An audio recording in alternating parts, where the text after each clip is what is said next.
ವೀಕ್ಷಕರೇ, ಬಿಡದಿ ಟೌನ್ಶಿಪ್ ವಿಚಾರಕ್ಕೆ ಸಂಬಂಧಪಟ್ಟಂತೆ ಇದೀಗ ರಾಜ್ಯ ರಾಜಕೀಯದಲ್ಲಿ ಆರೋಪ ಹಾಗೆ ಪ್ರತ್ಯಾರೋಪಗಳು ಸಾಕಷ್ಟು ಹೆಸರು ಮಾಡ್ತಾ ಇರುವಂಥದ್ದು. ಈ ವಿಚಾರಕ್ಕೆ ಸಂಬಂಧಪಟ್ಟಂತೆ ಕೇಂದ್ರ ಸಚಿವ ಕುಮಾರಸ್ವಾಮಿ ಒಂದಿಷ್ಟು ಆರೋಪಗಳನ್ನು ಮಾಡಿದ್ರು ಡಿ.ಕೆ. ಶಿವಕುಮಾರ್ ಬಗ್ಗೆ. ಹಾಗೆ ಇದೀಗ ನಿಖಿಲ್ ಕುಮಾರಸ್ವಾಮಿಯವರು ಕೂಡ ಈ ಬಗ್ಗೆ ಪ್ರತಿಕ್ರಿಯೆಯನ್ನು ಕೊಟ್ಟಿರುವಂಥದ್ದು.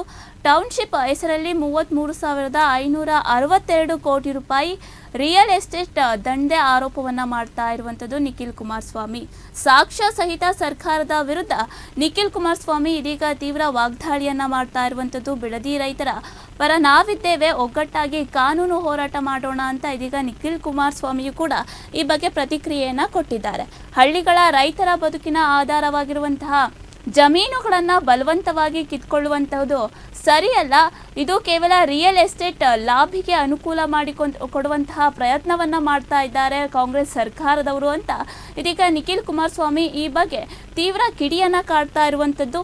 ಸ್ಥಳೀಯ ಕೃಷಿಕರನ್ನ ಬೀದಿಗೆ ತಳ್ಳುವಂತಹ ಕೆಲಸ ಮಾಡ್ತಾ ಇದೆ ಸರ್ಕಾರ ಅಂತ ಇದೀಗ ಸರ್ಕಾರದ ವಿರುದ್ಧ ನಿಖಿಲ್ ಕುಮಾರಸ್ವಾಮಿ ಅವರು ಕಿಡಿಯನ್ನ ಕಾಡ್ತಾ ಇದ್ದಾರೆ.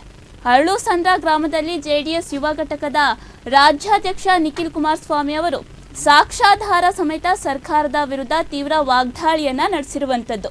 ಇನ್ನು ಈ ಸರ್ಕಾರಕ್ಕೆ ಕಾಣ್ತಾ ಇಲ್ಲ, ಕಿವಿಯೂ ಕೂಡ ಕೇಳಿಸ್ತಾ ಇಲ್ಲ. ಬೈರಮಂಗಲ ಕಂಚುಗಾರನಹಳ್ಳಿ ಭಾಗದಲ್ಲಿ 450ಕ್ಕೂ ಹೆಚ್ಚು ದಿನಗಳ ಕಾಲ ಹೋರಾಟ ನಡೆದಿದೆ ಈ ವಿಚಾರಕ್ಕೆ ಸಂಬಂಧಪಟ್ಟಂತೆ. ಆದರೂ ಕೂಡ ಕಾಂಗ್ರೆಸ್ ಸರ್ಕಾರ ಈ ವಿಚಾರಕ್ಕೆ ಸಂಬಂಧಪಟ್ಟಂತೆ ಯಾವುದೇ ತರಹದ ನಿರ್ಧಾರಗಳನ್ನು ತಗೊಳ್ಳದೆ ಅವರದ್ದೇ ರೂಲ್ಸ್ಗಳನ್ನು ಮಾಡ್ಕೊಳ್ತಾ ಮುಂದುವರಿತಾ ಇದೆ ಅಂತ ನಿಖಿಲ್ ಕುಮಾರಸ್ವಾಮಿ ಈ ಬಗ್ಗೆ ಆರೋಪವನ್ನು ಹಾಗೆ ಆಕ್ರೋಶವನ್ನು ವ್ಯಕ್ತಪಡಿಸ್ತಾ ಇದ್ದಾರೆ. ಇನ್ನು ಬೈರ್ಮಂಗಲ ಹಾಗೆ ಕಂಚುಗಾರನಹಳ್ಳಿ ಭಾಗದಲ್ಲಿ 450ಕ್ಕೂ ಹೆಚ್ಚು ದಿನಗಳ ಕಾಲ ಹೋರಾಟ ನಡೀತಾ ಇದೆ. ವೈಯಕ್ತಿಕ ಹಿತಾಸಕ್ತಿಗಾಗಿ ಡಿ.ಕೆ. ಶಿವಕುಮಾರ್ ಅವರು ಬುದ್ಧಿವಂತರ ರೀತಿ ಅಧಿಸೂಚನೆಯನ್ನ ಮಾಡ್ತಾ ಇದ್ದಾರೆ ಅಂತ ನಿಖಿಲ್ ಈ ಬಗ್ಗೆ ಆರೋಪವನ್ನ ಮಾಡ್ತಾ ಇರುವಂಥದ್ದು. ಹಾಗೆ ಕನಕಪುರದಲ್ಲಿ ತಮ್ಮ ಕ್ಷೇತ್ರದ ರೈತರಿಗೆ ಜಮೀನನ್ನ ಮಾರಬೇಡಿ, ಮುಂದೆ ಒಳ್ಳೆಯ ಬೆಲೆ ಸಿಗ್ತದೆ ಎನ್ನುವ ಮುಖ್ಯಮಂತ್ರಿ ಡಿ.ಕೆ. ಶಿವಕುಮಾರ್ ಅವರು ಬಿಡದಿಯ ಬಡ ರೈತರ ಭೂಮಿಯನ್ನ ಬಲವಂತವಾಗಿ ಕುಸಿಯುವಂತಹ ಕೆಲಸವನ್ನ ಮಾಡ್ತಾ ಇದ್ದಾರೆ. ಹಾಗೆ ವೈಯಕ್ತಿಕ ಹಿತಾಸಕ್ತಿಗಾಗಿ ಬುದ್ಧಿವಂತರ ರೀತಿ ಅಧಿಸೂಚನೆಯನ್ನ ಮಾಡ್ತಾ ಇದ್ದಾರೆ ಅಂತ ನಿಖಿಲ್ ಆರೋಪವನ್ನ ಮಾಡ್ತಾ ಇರುವಂತದ್ದು. ಈ ಬಗ್ಗೆ ಮಾತನಾಡಿದ್ದಾರೆ, ನೋಡೋಣ. ಪ್ರತಿನಿತ್ಯ ಒಕ್ಕಲೆಬ್ಬಿಸ್ತಕ್ಕಂಥ ಪ್ರಯತ್ನ ನಡೀತಾ ಇದೆ. ನಾನು ಈಗ ತಾನೇ ಹೇಳಿದ್ದೀನಿ, 450 ದಿನಗಳ ಕಾಲ ಮನೆ ಮಠ ಬಿಟ್ಟು ತಮ್ಮ ಸ್ವಂತ ಆಸ್ತಿಪಾಸ್ತಿನ, ತಮ್ಮ ಪಿತ್ರಾರ್ಜಿತ ಆಸ್ತಿನ, ಪಾರಂಪರಿಕವಾಗಿ ಇವ್ರಿಗೆ ಬಂದಿರತಕ್ಕಂಥ ಆಸ್ತಿಯನ್ನ ವಶಪಡಿಸ್ಕೊಳ್ತಕ್ಕಂಥ ಪ್ರಯತ್ನ ಏನು ಮಾಡ್ತಾ ಇದ್ದಾರೆ ಸರ್ಕಾರ. ಇದಕ್ಕೆ ಸರ್ಕಾರ ಸಂಪೂರ್ಣವಾಗಿ ಕಣ್ಣು ಮುಚ್ಕೊಂಡು ಕೂತಿದೆ.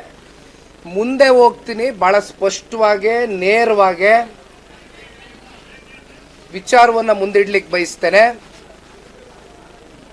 ರಿಯಲ್ ಎಸ್ಟೇಟ್ ದಂಧೆಯನ್ನ ನಡೆಸ್ತಕ್ಕಂಥದ್ದಕ್ಕೆ please note down my point. Real estate ದಂಧೆಯಾಗಿ ಈ ಒಂದು ರೈತರ ಜಮೀನನ್ನ ವಶಪಡಿಸ್ಕೊಂಡು ಇಲ್ಲಿ ಹಣ ಉತ್ಪಾದನೆ ಮಾಡ್ತಕ್ಕಂಥದ್ದಕ್ಕೆ ಇವರು ಇವತ್ತೇನು ಕೈಯನ್ನು ಹಾಕಿ ಹೊರಟಿದ್ದಾರೆ.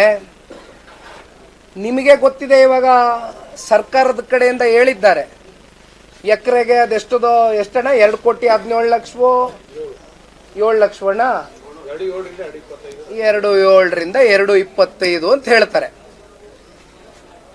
ಯಾಕೆ ನಾನು ಇದನ್ನ ರಿಯಲ್ ಎಸ್ಟೇಟ್ ದಂಧೆ ಅಂತ ಇದ್ದೀನಿ ಅಂದ್ರೆ, ಇದು ನಿಖಿಲ್ ಕುಮಾರಸ್ವಾಮಿ ಹೇಳ್ತಾ ಇರ್ತಕ್ಕಂಥ ವಿಚಾರ ಅಲ್ಲ.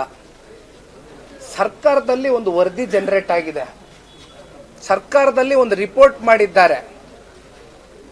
ಆ ರಿಪೋರ್ಟ್ ನಲ್ಲಿ ಹೇಳ್ತಕ್ಕಂಥ ಅಂಶ ಏನಪ್ಪಾ ಅಂದ್ರೆ, ರೈತರ ಹತ್ರ ಇವರೇನೋ 2 ಕೋಟಿಗೋ 2.25 ಕೋಟಿಗೋ ಎಕರೆ ಒಂದು ಅಮೌಂಟ್ ಫಿಕ್ಸ್ ಮಾಡಿ ಇವತ್ತೇನೋ ವಶಪಡಿಸ್ಕೊಳಕ್ ಹೊರಟಿದ್ದಾರೆ. ಅದು ಕೈಗಾರಿಕೆಗೆ ಉಪಯೋಗ ಆಗ್ತಕ್ಕಂಥದ್ದಕ್ಕೆ ಚದರಡಿಗೆ 2,300 ರೂಪಾಯಿ, ಕಮರ್ಷಿಯಲ್ ಪರ್ಪಸ್ಗೆ 2,200 ರೂಪಾಯಿ. ಅಂದ್ರೆ ಇದು ನಾನು ಹೇಳ್ತಾ ಇರೋದು ಸ್ಟೇಜ್ ವೈಸ್ ಆಗ್ತಕ್ಕಂಥದ್ದು, ಅರ್ಥ ಮಾಡ್ಕೋಬೇಕಾಗಿರ್ತಕ್ಕಂಥದ್ದು. ಇದು 2,200 2,300 ರೂಪಾಯಿ ಚದರಡಿಗೆ ಅಂತಕ್ಕಂಥದ್ದು ಇದು ಹೀಗೆ ಇರ್ತಕ್ಕಂಥದ್ದಲ್ಲ. It's not stagnant. ಇಲ್ಲಿಂದ ಪ್ರಾರಂಭ ಆಗುತ್ತೆ, ಇದು ಮೊದಲನೇ ಅಂತ. ಹೋಗ್ತಾ ಹೋಗ್ತಾ ಅದು ಚದರಡಿಗೆ ಅದು ಯಾವ ಹಂತಕ್ಕೆ ಹೋಗಿ ನಿಲ್ಲಿಸ್ತಾರೋ ಗೊತ್ತಿಲ್ಲ. ಈಗ ಮಂಜಣ್ಣ ನಾವು ಕೂತ್ಕೊಂಡು ಮಾತಾಡ್ತಾ ಇದ್ವಿ, ಈಗ ಇಂಡಸ್ಟ್ರಿಗೆ ಎಕರೆಗೆ 43,500 ಸ್ಕ್ವೇರ್ ಫೀಟು, ಏನಣ್ಣ ಇಲ್ಲೆಲ್ಲ ಇಂಟರ್ನಲ್ಲಿ 1000 ರೂಪಾಯಿ ಕೊಡ್ತೀವಿ ಇನ್ನೊಂದು ಮಾಡ್ತೀವಿ ಅನ್ಕೊಂಡೇನೋ ಮಾತಾಡಿರ್ತಕ್ಕಂಥದ್ದು ಎಲ್ಲಿಗೆ ಬಂದು ನಿಂತ್ಕೊತದೆ? ಎಕರೆ ಕಾಸ್ಟು ಲಿಕ್ವಿಡೇಷನ್ ಮಾಡಿದ್ರೆ ಎಲ್ಲಿಗೆ ಹೋಗುತ್ತೆ? ಚದರಡಿ ಬೇಡ 2200 2300 ಇಟ್ಕೊಳ್ಳೋಣ. ಇವತ್ತೇ ಪ್ರಾರಂಭಿಕ ಹಂತದಲ್ಲಿ 6 ರಿಂದ 7 ಕೋಟಿ ಲಿಕ್ವಿಡೇಷನ್ ಆಗ್ತದೆ ಒಂದು ಎಕರೆ. ಇದು ಹೋಗ್ತಾ ಹೋಗ್ತಾ ಒಂದೊಂದು ಎಕರೆ 20-25 ಕೋಟಿವರೆಗೂ ಲಿಕ್ವಿಡೇಷನ್ ಆಗ್ತಕ್ಕಂಥ ಸಾಧ್ಯತೆಗಳು 100ಕ್ಕೆ 100 ಇದೆ. ವರದಿನಲ್ಲಿ ಬಹಳ ಸ್ಪಷ್ಟವಾಗಿ ಸರ್ಕಾರಕ್ಕೆ ಅಧಿಕಾರಿಗಳು ಮಾಹಿತಿಯನ್ನ ಕೊಟ್ಟಿರ್ತಕ್ಕಂಥದ್ದು, ಅವ್ರು ಗೇಜ್ ಮಾಡಿದ್ದಾರೆ. ಇದನ್ನ ಯಾರಿಗೆ ಲಾಭ ಮಾಡಕ್ ಹೋಗ್ತಾ ಇದ್ದೀರಿ?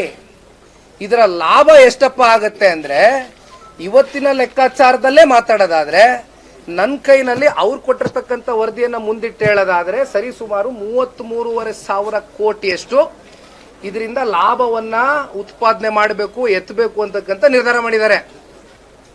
33,500 ಕೋಟಿ ಈಗಿದ್ದಷ್ಟೇ ಚದರಡಿ ಫಿಕ್ಸ್ ಆದ್ರೆ ಇದು ರೇಟ್ ಬೆಳೀತಾ ಹೋಗ್ತದೆ. ರೇಟು ಹೀಗೆ ಸ್ಟಾಗ್ನೆಂಟ್ ಆಗಿ ಇರೋದಿಲ್ಲ.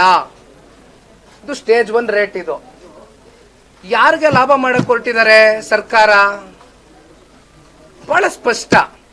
ಇಲ್ಲಿ ನೋಡಿ, ಇನ್ನೊಂದು ವಿಚಾರ ಹೇಳ್ತೀನಿ.